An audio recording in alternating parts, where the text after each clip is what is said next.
we're ready to go. So, let's introduce the boys. So, a little bit of context. This here is Deswig Kerman, and next to him is Jebediah Kerman.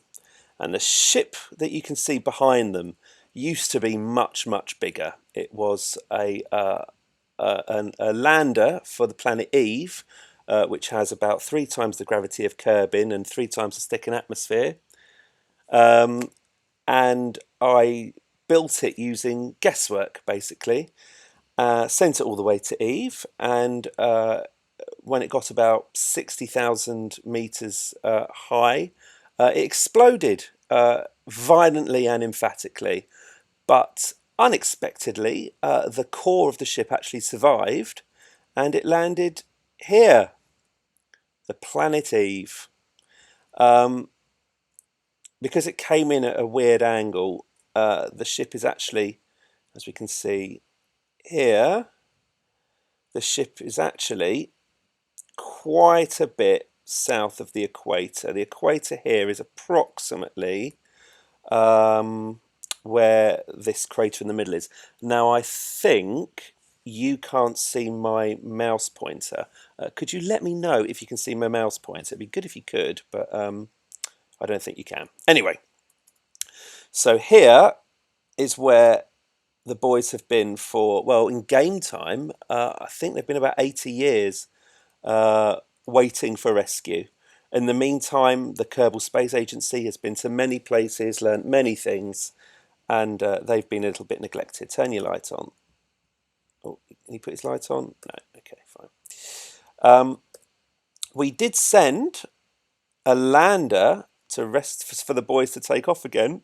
Here, let's have a quick look at that.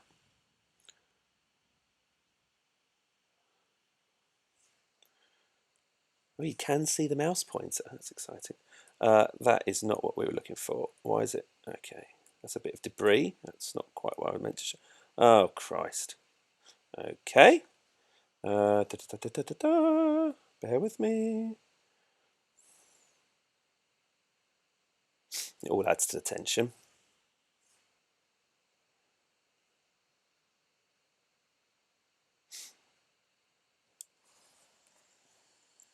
Oh, if you can hear heavy breathing, I've actually got a mod installed that simulates the heavy breathing inside a Kerbal spacesuit. It isn't actually me doing anything untoward while on this stream, although if that was my fetish, that would be really good, wouldn't it? Okay, so the USS Jebediah is the ship that I've landed on Eve. It entered Eve in an equatorial orbit, and it's landed around about on the equator. And this ship is currently unmanned, unkerbled, but is hopefully capable of reaching. Woo, there it is, great. This ship is. Let's just put the beauty mode on. There we go. This ship is hopefully capable of taking off from Eve and going into orbit. Once we're in orbit, everything's basically sorted, because I can send another ship from Kerbin and pick them up and rescue them. That bit's straightforward. Getting this landed was very, very, very difficult indeed. And you can see here, just at the bottom here, you can see there's a little ladder, and the goal is to get Deswig and Jeb to this point of the planet in a little rover so they can ascend the ladder, climb in, and blast off into orbit. Now, the major problem with this plan is because I entered an equatorial orbit. Why have I not got my icons? Oh, great. Whee! Let's try that. Oh, I know why. There we go. Yeah, because we entered an equatorial orbit, the lander has actually landed here, and the boys are here. And this is a substantially long way, far too long for them to walk. So what I've come up with is This ship, the Jeb Rescue X.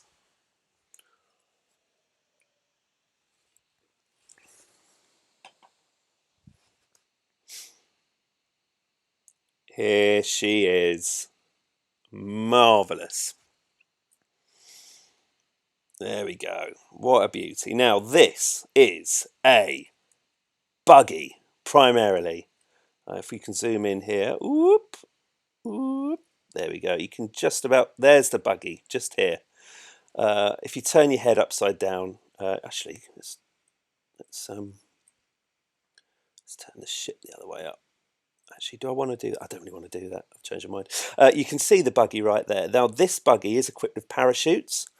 And the idea is that it's attached to this glider here at the front, which is in turn attached to this long fuselage here, which is attached to these engines here, which are actually facing the opposite direction. When we fire this up, these engines are going to go out this way. And what that will do is that'll actually slow down the orbit. I don't know if you can. I don't know if you can see. Thank you. She is gorgeous. Thank you.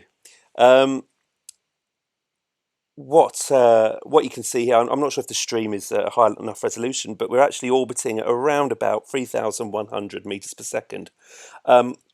If this touches the atmosphere at anything less than certainly anything more than 2,000 meters per second, broadly 1,500 meters per second, it's going to explode horribly, just like Jeb did.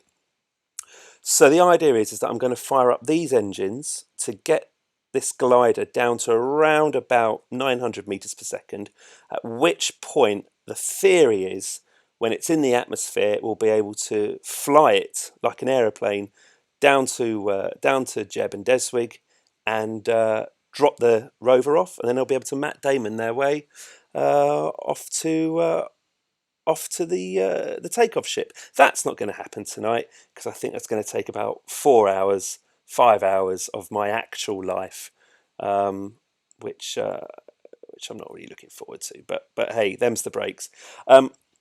The rest of the ship, all this stuff here, this is the engine module, starting from about here. This is the engine module that, to cut a long story short, got us here, got us into this orbit. A few words about the orbit. You can see on the blue circle here, this is the orbit we're currently on. If I go down to sort of, you can see it's a highly inclined orbit. It's going around this way, and the reason for that is because Jeb and Deswig are so far south, an equatorial orbit, which is, well, this is roughly an equatorial orbit, this white line here. Here's the lander. It's far too far away. So what I had to do was I had to switch the orbit around like that. And you can see, actually, right this second, the ship is passing over right now Jeb and Deswig. There we go. They are literally right beneath us. Can we even see them? That'd be exciting, wouldn't it? Can we see them? No, it's not going to show us where they are. But that, ladies and gentlemen, is where we are going to land in another orbit. Yeah, so basically you had an equatorial orbit here, and what you have to do in that case is work out if Deswig and Jeb here are 6 o'clock, to put an ascending node here at 3 o'clock, was basically fire up the engines at this point, and if you think of it like spinning a vinyl record when you're turning it over, manage to switch the orbit so it's always going to be flying over the boys. Is no one on board flying the ship or glider? No, in fact, good question. It has 2 autopilots, and I'll explain that because it's going to be a thing. We have an autopilot module right here. This is the autopilot that's pointing. Well, we'll call it for the moment. That's pointing to the left. That will be for the deorbiting part. That will be the nose of the spacecraft. The reason for that is we're essentially going to be firing these engines. If you imagine I'm good at explaining this, aren't I? If you imagine that this is the top end of the ship, these engines are firing back. So this is the nose. And if you imagine the glider is actually just ballast, the glider does actually have to enter the atmosphere in the correct way. I tried, um, I tried, I tried getting the glider to go into the planet's atmosphere in reverse, and it did not work at all. So there's an autopilot here. This is the nose of the ship while it's deorbiting. When we separate, the separation is excuse my slowness. This yellow bit here, that's the clamp that will detach all this beautiful ship. And then we just have the glider, and there's a second autopilot module just behind the nose, which I'm actually going to have to switch to. And actually, I'm just going to open this window because it's once everything's getting a bit tasty, I'm going to have to click control from here. That'll become apparent. Basically, once we detach, it won't know which direction it's facing. I have to press that button. Right. So, I don't want to make this go on all night, obviously. So, let's enable this autopilot module here, control from here, and let's auto-save the game. We may be needing to do that, and let's work out what we're going to do. So, as you can see here, the ship's actually travelled, while I was talking there, the ship's actually travelled quite a way. What we're going to do, now, in other planets with thinner atmospheres, you'd do a nice kind of curvy coming in, a nice gentle angle into the atmosphere. I have not been able to get that to work. I mean, what you usually do in this, and I'm probably in space, real space, probably, why not, is you use the atmosphere to slow you down. That's what I did with my initial lander, where I just put loads of heat shields on it, got it down to a certain speed, and then the natural drag slowed it down. But it was an incredibly violent and unpredictable procedure. The heat shields were really heavy to get to Eve as well, and it's just too random and unpredictable. So what I'm actually going to do is just literally bring the ship to a dead stop in orbit, so it plummets straight down vertically, and I hope a lot that the glider can survive that. Well, let's find out. So I'm going to try and work out, so if the planet doesn't seem to be rotating that fast, so I reckon if we do our drop about here, and we're going to be firing retrograde. I'll explain the nav ball in a little bit because that's quite important to know what's going on. I hope you're all enjoying this. This is my life. This is what I do. I'm ignoring my family. Okay.